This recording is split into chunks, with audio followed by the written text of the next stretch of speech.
12 जनवरी स्वामी विवेकानंद जी की जयंती पर हम सभी गौरवान्वित होकर एक दूसरे को बधाई देते हैं। संस्कृति रत्न उस महापुरुष की जीवनी हम सबके लिए एक प्रेरणा स्रोत है।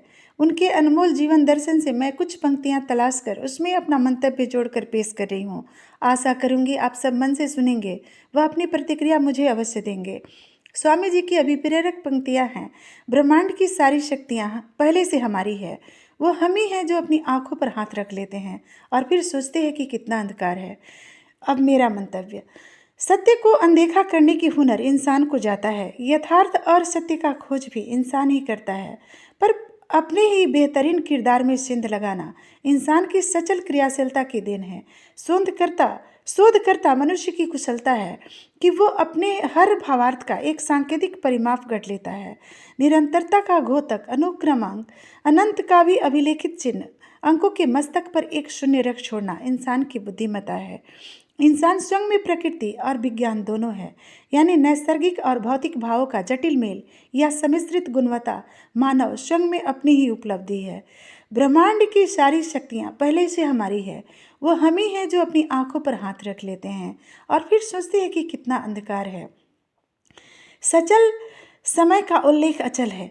समय आदि अंत को स्वयं अपनी गोद में खिलाता है। समय को कौन बांध सकता है भला? हाँ, इंसान व्यवहारिकता के मद्देनजर विज्ञान बनकर उभरा, वह स्वयं की सहूलतों के मद्देनजर स्वयं कर्म प्रदाता बना। एक विशेषांक में समय की अनुभूतियों को बांधा गया तैयार महायंत्र समय का पहचान बना।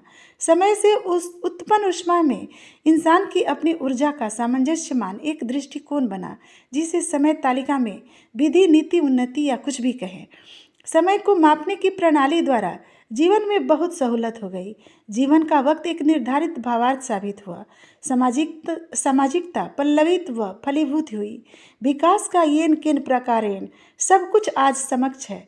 कहे तो विकास की सीढ़ी बालक भाव यानी अवबोधावस्था से एक विशिष्ट क्रांति पुरुष बन चुका है। आगे भी उन्नति निरंतर है। ध्यान दीजिए, इस दौरान साध्य को ही साधा गया है, एक कारण को ही निपटाया गया है। अंतः भाव हो या यथार्थ की पृष्ठभूमि, सब कुछ उसी बुनियादी अनंत का भाग है। निरंतर जो ऊर्जा प्रवाहित है, एक अविरल झरने के जल की माफिक। कभी उत्तान चढ़ने से प्रवाह मंद बढ़ता है या गहराइयों में ढलने से प्रवाह तीव्र हो जाता है। कभी कभी मार्ग यानी हालातों की जटिलताओं के असर में प्रवाह प्रभावित हो जाता है। कहीं दायरे बंधा तो कहीं अनवरत रहा। ऐसा ही ब्रह्मांड की शक्तियों का विचरण है। हालात, स्थिति, परिस्थिति सब कुछ अवशोषित खंड का भाव है। एहसासों से शक्तियाँ साधी जाती है।